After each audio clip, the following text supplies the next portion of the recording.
Friends, बहुत बहुत स्वागत है आपका मेरे YouTube चैनल अध्ययन अड्डा पे। तो दोस्तों, जो पिछला वीडियो था उस वीडियो में हमने विमीय विश्लेषण को पूरा कंप्लीट कर लिया था, यानी थ्योरेटिकल पार्ट जो था हमारा पूरा कंप्लीट हो गया है। आज जो हम पढ़ने जा रहे हैं, आज हम उसके कुछ न्यूमेरिकल करेंगे। जितना भी हमने पढ़ाया है विमीय विश्लेषण से, उसका कुछ न्यूमेरिकल करके उन चीजों को सीखेंगे कि कैसे वो चीजें अप्लाई होती हैं और उनके न्यूमेरिकल को हम कैसे सॉल्व करते हैं। तो पहला क्वेश्चन आपकी स्क्रीन पे आ रहा है, इसको देखिए, फिर उसका सोल्यूशन हम यहाँ पर बोर्ड पे करते हैं। तो पहले क्वेश्चन को देखिए।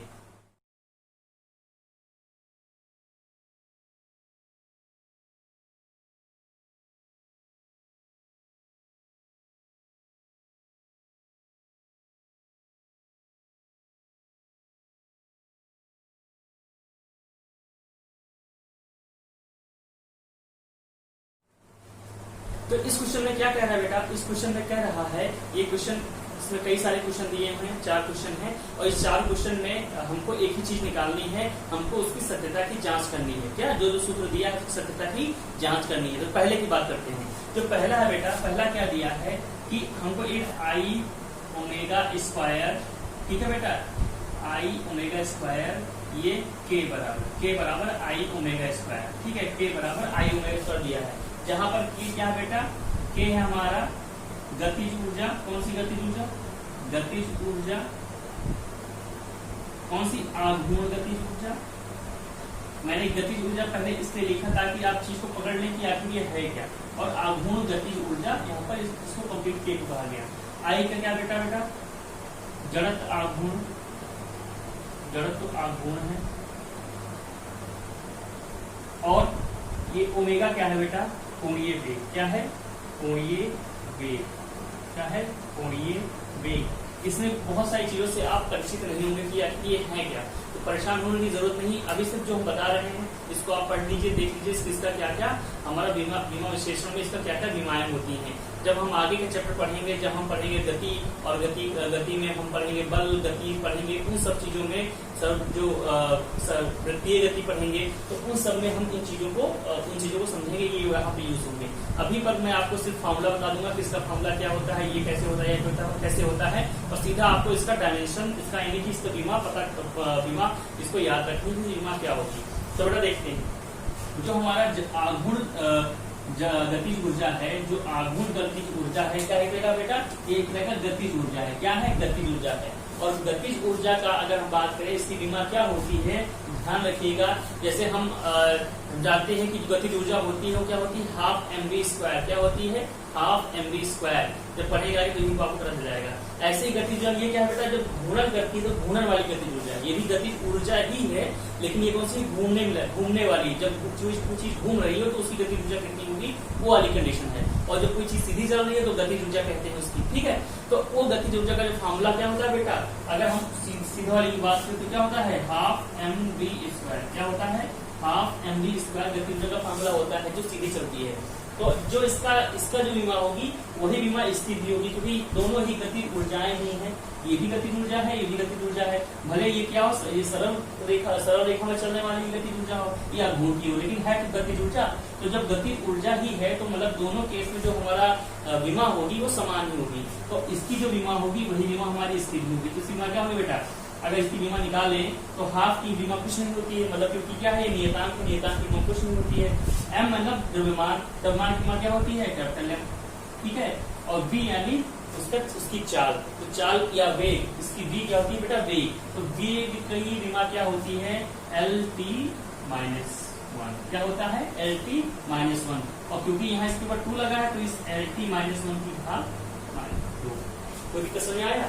LT - 1 होता है इसकी वेग की हमारा क्या होता है? विमा, और उसकी घात हो गया 2 और m हो गया द्रव्यमान का। तो इसकी जो पूरी विमा बन के आई बेटा क्या हुआ? m L की घात 2 आ गया और t की घात कितना आ गया? -2 आ गया। तो ये जो बन के आई विमा, ये किसकी विमा बन के आई? गतिज ऊर्जा की, ठीक है। गतिज ऊर्जा किस कौन सा? आघूर्ण गतिज ऊर्जा की विमा ये बन के आ गई। अब बात करते हैं जड़त्व आघूर्ण क्या होता है।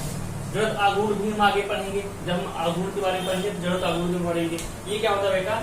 जब आघूर्ण को लिखते हैं के बराबर, या इसको आई लिखते हैं, सॉरी आई लिखते हैं, इसको आई बराबर जो हमारा होगा ये होता है हमारा m और into r, m into r, r क्या होता है बेटा, कोई चीज अगर ये हम बात करें, कोई द्रव्यमान अगर ऐसे घूम रहा है, ये द्रव्यमान अगर m है, ये ऐसे किसी पाथ में से घूम रहा है, तो मान लो ये त्रिज्या क्या होगी, मान लो r मान लें, r त्रिज्या पर घूम रहा है, तो इसका जो हमारा जड़त्व आघूर्ण होगा I बराबर क्या होगा, ये द्रव्यमान और पूरी ये त्रिज्या, ठीक है। ये I equal to mr square होता है, mr स्क्वायर होता है, ठीक। I बराबर तो mr स्क्वायर होगा, तो ये इसकी हम निकालेंगे जड़त्व आघूर्ण। अब इसके अनुसार अगर हम इसका निकालें, क्या होगा बेटा, इसका विमीय विश्लेषण क्या होगा, m का तो हो गया कैपिटल M, और r का क्या होता है L।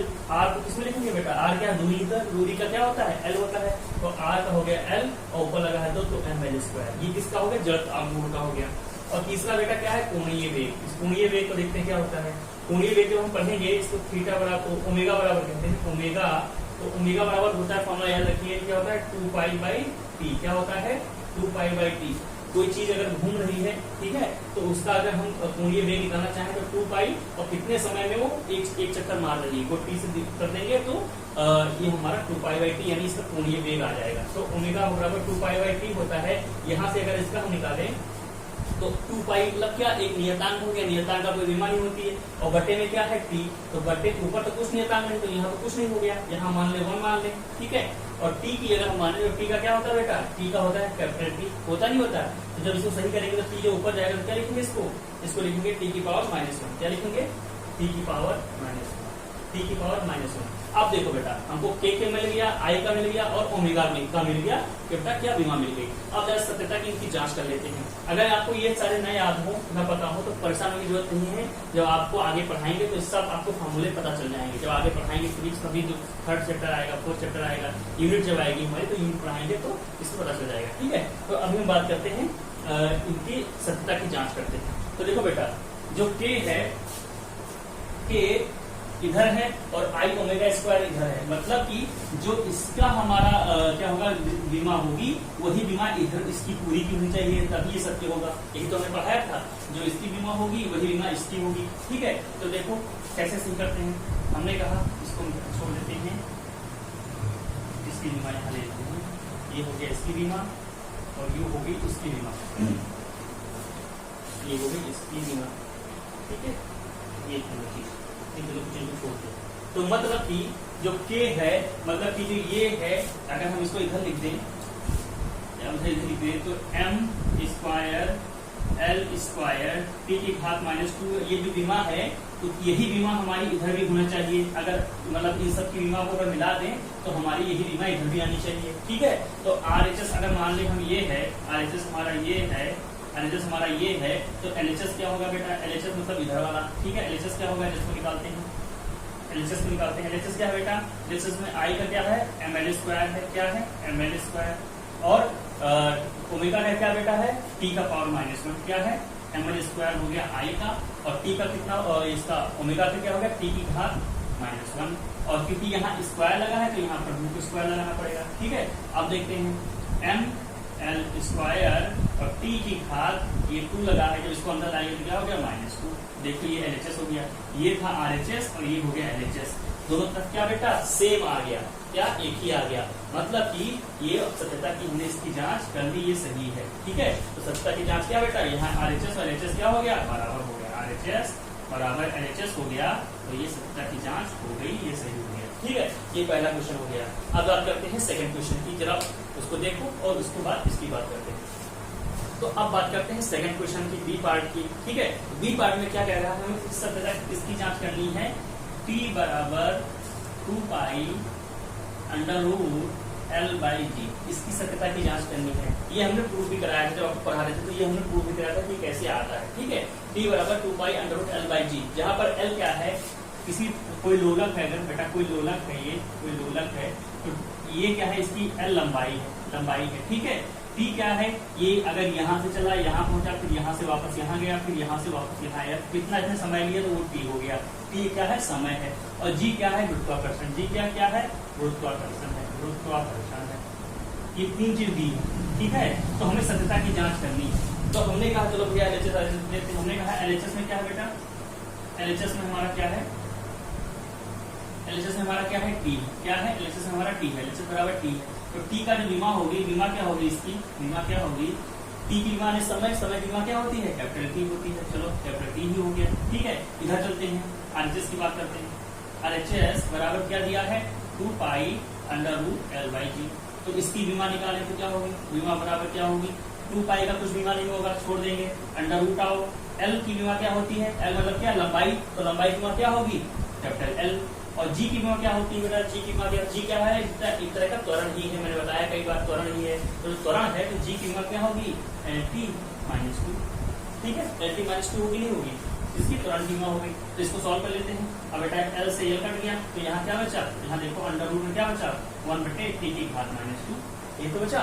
इस टी को ऊपर ले आते हैं, टी को ऊपर लाएंगे तो ये माइनस कर जाएगा, प्लस हो जाएगा, तो कह सकते हैं टी की घात 2, ठीक है। और इसको जो अंडर रूट हटाएंगे तो क्या हो गया? टी आ गया, टी आ गया। तो ये हमारा हो गया बीमा किसकी? एलएचएस की। एलएचएस में क्या बीमा थी? टी। एलएचएस में क्या बीमा निकल गया? टी। तो यहाँ क्या हो गया? एलएचएस बराबर आरएचएस। मतलब ये भी क्या हो बेटा? दोनों बराबर हो गए। मतलब क्या? ये सूत्र भी हमारा सही है, ये भी हमने परीक्षण कर लिया। अब तीसरे की बात करते हैं, सी वाला। सी में क्या दे रखा है? तो सी की बात करते हैं हम। सी में क्या दे रखा है? सी में दे रखा है, सी क्या है बेटा? एस बराबर 1/2 जीटी, हाफ जीटी। ये फॉर्मूला भी जब आगे पढ़ाएंगे आपको तो ये फॉर्मूला भी प्रूव करके दिखाएंगे। अभी सिर्फ आप फॉर्मूला देखते रहो तो दिक्कत नहीं है। यहाँ पर एस क्या है बेटा? एस क्या है? विस्थापन। क्या है? विस्थापन। एस क्या है? विस्थापन, ठीक है। जी क्या है? गुरुत्वाकर्षण। गुरुत्वाकर्षण या गुरुत्व कहते हैं, गुरुत्व छोड़ दिए, गुरुत्व कहते हैं। और टी क्या है बेटा? समय। क्या है? समय। आप इसको सही करना है, इसको करना है। तो देखो बेटा विस्थापन क्या होता है? विस्थापन मतलब क्या? कोई चीज एक स्थान से दूसरे स्थान पे गई, कोई चीज एक स्थान से दूसरे स्थान पे गई तो पहले बिंदु और उस जो अंतिम बिंदु है उसके बीच में सबसे छोटी दूरी, उसके बीच में सबसे छोटी दूरी। जैसे कि एग्जांपल अगर बात करें, कोई आदमी यहाँ है, ये आदमी यहाँ है इस बिंदु पर, ये ऐसे चला ऐसे चला ऐसे चला ऐसे चला और यहाँ पहुंच गया। तो अब जो उसकी विस्थापन कहते हैं, विस्थापन क्या मतलब? वो पहले इस बिंदु पे था, अब इस बिंदु पे आ गया। तो इन दोनों बिंदुओं की जो ये दूरी है, सबसे छोटी दूरी कौन सी बेटा? जो सीधी रेखा उन दोनों को मिलाएगी। सबसे छोटी रेखा जो सीधी रेखा उन दोनों को मिलाएगी। तो ये हो गया इसका विस्थापन कहलाता है। ये हो गया इसका विस्थापन। तो विस्थापन जो बेटा क्या होता है? एक तरह अगर विस्थापन को नाप के निकाले तो किसमें आएगा? ये मीटर में तो आएगा, ये लंबाई ही तो है, मीटर तो निकल के आया। विस्थापन अगर एक तरह की लंबाई है तो लंबाई का हमारा बीमा क्या होती है? एल ही होगा, ठीक है। तो यहाँ पर विस्थापन बीमा क्या होगी? एल ही होगी। तो जब देखते हैं, हमने कहा इसको प्रूव करने के लिए पहले हमने क्या लिया? एलएचएस लिया। एलएचएस में क्या दिया है? एलएचएस बराबर हमारा दिया है एस। तो इसकी बीमा क्या होगी? इसकी बीमा क्या होगी? जो विस्थापन है, विस्थापन बीमा क्या होगी बेटा? एल ही होगी। क्या होगी? एल ही होगी। ये हो गया एलएचएस। अब आरएचएस की बात करते हैं। आरएचएस में क्या दिया है? आरएचएस में दिया है हाफ जीटी, हाफ जीटी, ठीक है। इसकी बीमा की बात करते हैं तो हाफ की बीमा कुछ नहीं होगी, हाफ की बीमा कुछ नहीं होगी। जी की बीमा क्या होगी बेटा? टी की पावर -2, ठीक है। क्या? जी वाला गुरुत्वाकर्षण, और उसकी क्या होती है बेटा? एक त्वरण होता है गुरुत्व, ठीक है। और जो टी होगा, टी का क्या होगा बेटा? टी ही रहेगा, यानी समय का क्या रहेगा? टी रहेगा। इसको निकालते हैं तो कितना आएगा बेटा? एल टी की पावर -2 और एक टी बोले तो एल टी की पावर -1 हो गया। तो देखो यहाँ बेटा क्या आ गया? एल टी -1 आ गया। अब देखो यहाँ जब एल टी बीमा होगी हमारे यहाँ, तो ये क्या हो गया? एल टी -1 आ गया, ठीक। अब बताओ बेटा, हमने एलएचएस जो लिया था, एलएचएस में क्या आ रहा है? एल आ रहा है। एलएचएस में आ रहा है हमारा एल आ रहा है, और आरएचएस जो हमने लिया है वो क्या आ रहा है बेटा? हमारा एल टी -1 आ रहा है। क्या दोनों बराबर हैं? क्या दोनों? यहाँ पर एल आ रहा है, यहाँ एल टी -1, क्या दोनों बराबर हैं? नहीं बराबर है। तो यहाँ पर ये दोनों नहीं बराबर है, और अगर बराबर नहीं है तो मतलब कि जो ये हमारा सूत्र दिया हुआ है ये क्या है बेटा? गलत है। क्या है? ये गलत, ये सूत्र हमारा गलत है, ये होगा ही नहीं। एस बराबर हाफ जीटी जो है ये कोई ऐसा फार्मूला बनेगा ही नहीं, ठीक है। तो ये हमारा क्या होगी? सत्यता इसकी हमने जांच करी, ये सत्य नहीं है। इसकी सत्यता हमने जांच की, ये सत्य नहीं है, ठीक है, क्योंकि एलएचएस बराबर आरएचएस नहीं आ रहा है, ठीक है। अब बात करते हैं अगले क्वेश्चन की।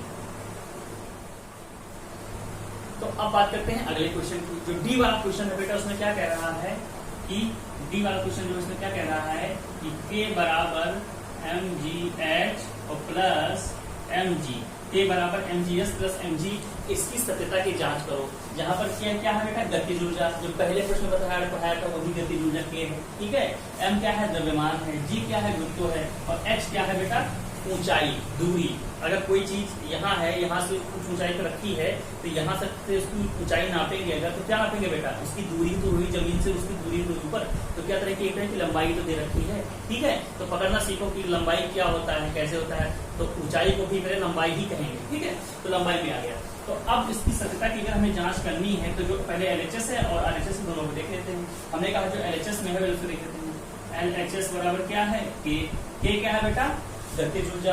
तो के का गतिज ऊर्जा है, तो क्या हमने लिखवाया था, गतिज ऊर्जा क्या होता है, गतिज ऊर्जा क्या होता है, इस गतिज ऊर्जा को लिखते हैं हाफ एमवी स्क्वायर का लिखते हैं, हाफ एमवी स्क्वायर लिखते हैं। तो इससे अगर हम इसकी निकाले, इसकी बीमा निकाले, तो क्या आएगा बेटा, हाफ का कुछ होता नहीं है, एम का क्या होगा कैपिटल एम, बी का क्या होगा LT -2, LT -1 और उसकी घात 2 लगी है, तो क्या बना बेटा, इसकी बीमा बनी ML स्क्वायर T की पावर -2। ये बन गया किसकी बेटा, हमारी के की बीमा। एलएचएस में क्या आया, ML स्क्वायर T की पावर -2 आया। अब आरएचएस की बात करते हैं, आरएचएस की बात करते हैं। आरएचएस में क्या है बेटा, mgh प्लस mg है, ठीक है।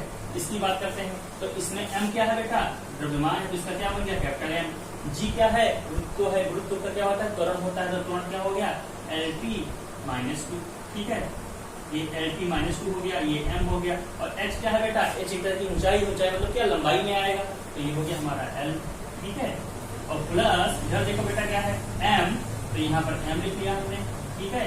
और g क्या है बेटा, त्वरण है, त्वरण क्या लिखा LT -2। कोई दिक्कत, कोई दिक्कत। अब देखो बेटा यहाँ अगर सही करते हैं, तो ML T की पावर -2 और यहाँ L, तो क्या हो गया ML स्क्वायर T की पावर -2, यहाँ L और यहाँ L, तो क्या हो गया L स्क्वायर T की पावर -2, ये हो गया एक। और प्लस अगर इसकी बात करें तो क्या हो गया ML T की पावर -2, क्या हो गया ML T की पावर -2। अब देखो तो इसमें जो आ रहा है ML स्क्वायर T की पावर -2 प्लस ML T -2, ये हमारा यहाँ पर क्या आ गया, ठीक है।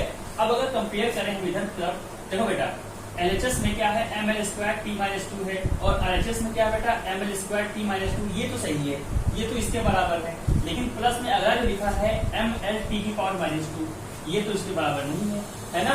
तो देखो हमने कहा था कि एलएचएस में जो हो वो आरएचएस में होना चाहिए, लेकिन साथ ही साथ अगर प्लस माइनस लगा है तो प्लस माइनस का हर एक पद, मतलब प्लस माइनस के आगे पीछे जो भी हो, दोनों में एक जैसा होना चाहिए। यहाँ ML स्क्वायर T -2 है, तो यहाँ भी ML स्क्वायर T -2 ही होना चाहिए, और ये दोनों जो होंगे वो अगर इसके बराबर होंगे, एक जैसे होंगे, तो भी बेटा क्या होगा, ये सत्य होगा। तो यहाँ पर ये तो इससे मैच खा रहा है, लेकिन इससे ये वाला मैच नहीं खा रहा है, इसलिए बेटा ये क्या है, सत्य नहीं है। तो यहाँ पर LHS बराबर RHS नहीं होगा, LHS बराबर RHS हमारा नहीं होगा। तो नहीं है तो बेटा क्या है, ये जो फार्मूला है हमारा ये सत्य नहीं है। हमने इसकी सत्यता की जांच कर ली और कहा कि ये सत्य नहीं है। तो ये पहला क्वेश्चन आपका पूरा हो गया। ABCD 4 पार्ट के 4 पार्ट इसके हमने कंप्लीट करवा दिए। अब बात करते हैं नेक्स्ट क्वेश्चन की, जो आपकी स्क्रीन पे आ रहा है उसको एक बार देखिए, फिर उसको भी सॉल्व करते हैं बोर्ड पे।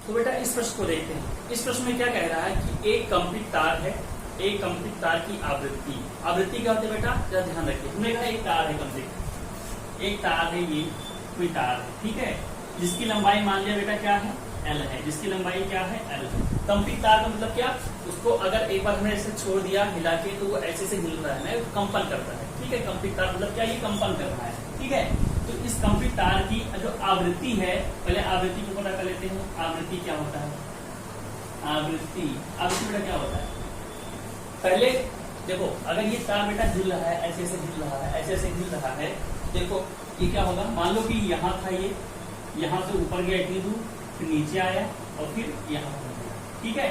तो इतने करने में जिसको समय मिलेगा, इतने करने में जो समय मिलेगा उसे क्या कहते हैं, टी कहते हैं, ठीक है। क्या कहते हैं, टी, क्या कहते हैं, टी। जो समय मिलेगा इसको करने में, मतलब एक चक्र पूरा करने में इसको समय लगेगा, उन्होंने कहा टी, ठीक है। जिस पोजीशन पे था ऊपर गया, फिर नीचे आया, फिर ऊपर गया, उसी पोजीशन पे आ गया। तो अगर उसको टी समय लग रहा है, कोई समय लग रहा है टी, तो अगर इस टी को हम एक बटे टी कर दें, मतलब 1/t कर दें, 1 से भाग कर दें टी को, ठीक है, या ए को भाग करते हैं टी से, टी उल्टा बोल रहे हैं, तो ए को भाग तो इसे कहते हैं क्या बेटा, आवृत्ति। ये क्या है, ये क्या है आवृत्ति। जब हम आगे पढ़ेंगे तो उसको डिटेल में बताएंगे, जब ये सब कुछ आगे आएगा। तो अभी से फॉर्मूला आवृत्ति बराबर क्या होता है 1/t, जहाँ टी क्या है वह समय जो इसको एक कंपन पूरा करने में लगता है, वह समय जो इसको एक कंपन पूरा करने में लगता है। तो आवृत्ति हो गया 1/t। तो ये प्रश्न कह रहा है कि जो इसकी आवृत्ति है, आवृत्ति को उन्होंने लिखा n से लिखा है, क्या लिखा n से लिखा। तो n इन्होंने कहा कि जो n है इसकी आवृत्ति है, ये किस पे निर्भर करती है, नंबर 1 इसकी लंबाई पे, नंबर 1 इसकी लंबाई पे, नंबर 2 इसके तनाव पे। मतलब अगर ये दोनों बेटा क्या है तने हुए हैं तो इसमें कितना तनाव है उसको हमने F नाम दिया, F नाम दिया तनाव पे, ठीक है। तो नंबर 1 ये डिपेंड करता है किस पे, L पे, ठीक है। नंबर 2 किस पे निर्भर करता है, F पे।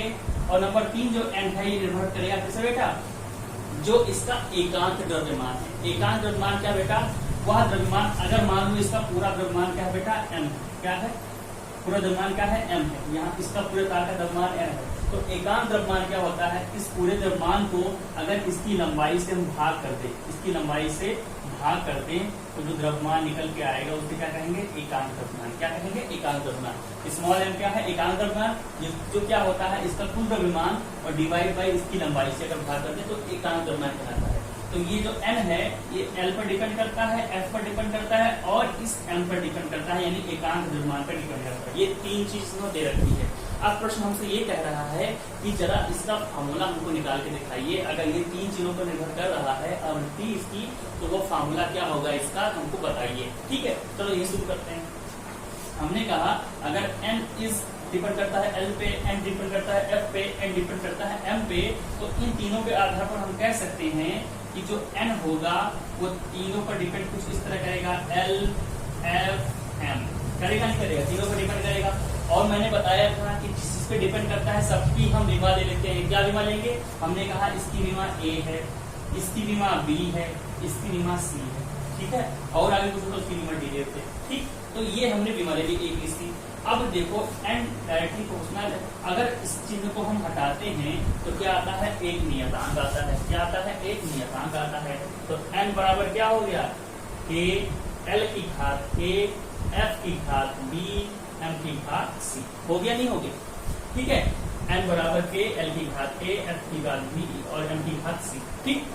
अब बताइए हमारा बीमा का फॉर्मूला क्या कहता है, बीमा का नियम क्या कहता है कि बराबर के इधर जो बीमा हो वही बराबर के इधर बीमा हो। मतलब अगर इसकी जो बीमा निकाल के लाएंगे वही बीमा हमारी इधर होनी चाहिए। तो हमको पता है कि ये क्या है, आवृत्ति, और आवृत्ति की बीमा क्या होती है बेटा, t की पावर, देखो यहाँ आवृत्ति बराबर क्या होगा 1/t। तो अगर इसकी बीमा निकालें तो बीमा क्या होगा, बीमा क्या होगा 1/t की जगह करेंगे कैपिटल T लिखेंगे तो क्या आएगा, t की पावर -1। ये तो आएगा बीमा इसकी, किसकी बीमा, इसकी आएगी आवृत्ति की बीमा। तो हमको पता है इसकी जो भी -1, t की घात -1, और इसको अगर ml में लिखें तो m की घात 0, l की घात 0, t की घात -1, ये हो गया। और बराबर इधर चलते हैं, ये क्या है, नियतांक है, छोड़ देते हैं इसको।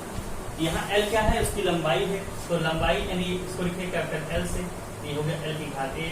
f क्या है, तनाव वाला बल, तो ये क्या है बेटा, बल है, तो बल की होती है mLp की पावर -2, ठीक है। और तीसरा है जो m है, m क्या है बेटा, एकांक द्रव्यमान है।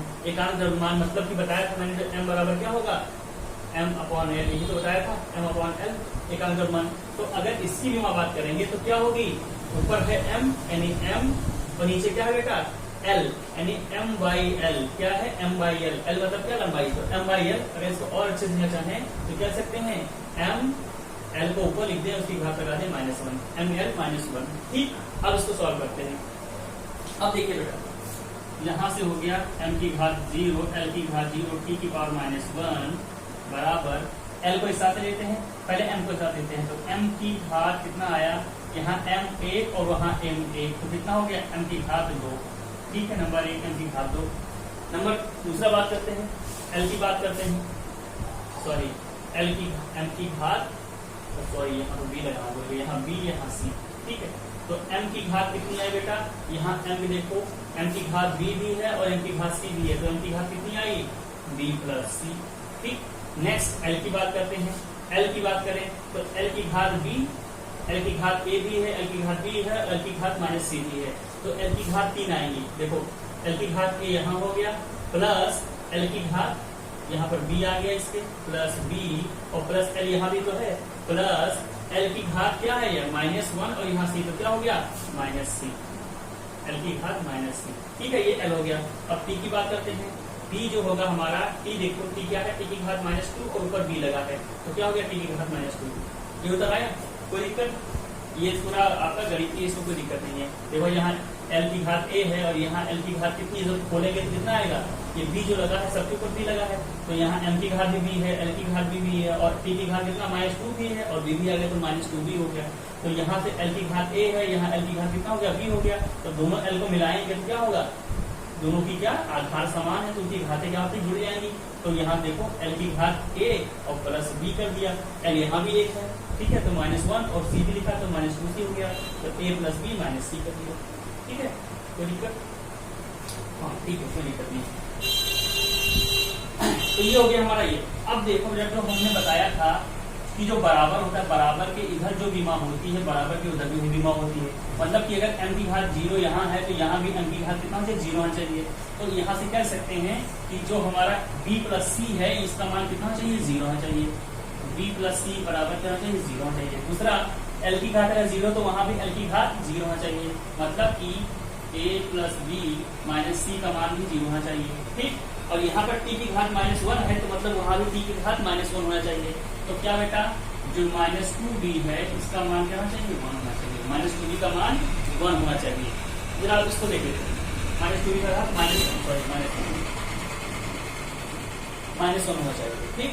तो अब देखो माइनस से माइनस कर गया तो यहाँ से b की वैल्यू जो आएगी बेटा क्या आएगी 1/2, कितनी है b की वैल्यू 1/2। अब इस b की वैल्यू को उठा के अगर हम इसमें रख दें तो यहाँ से c की वैल्यू मिल जाएगी। तो देखो b की वैल्यू कर देंगे 1/2 तो c की वैल्यू कितनी आएगी, वहाँ है 1/2 प्लस c = 0 है तो c की वैल्यू कितनी आई -1/2।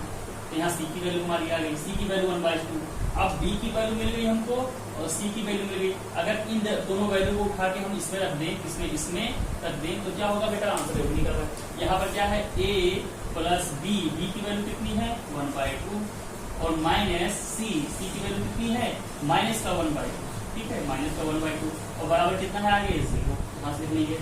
तो a plus 1/2 minus minus plus हो गया +1/2 = 0। तो माइनस आधा रखना कितना हो गया 1 हो गया तो 1 प्लस a प्लस 1 बराबर 0।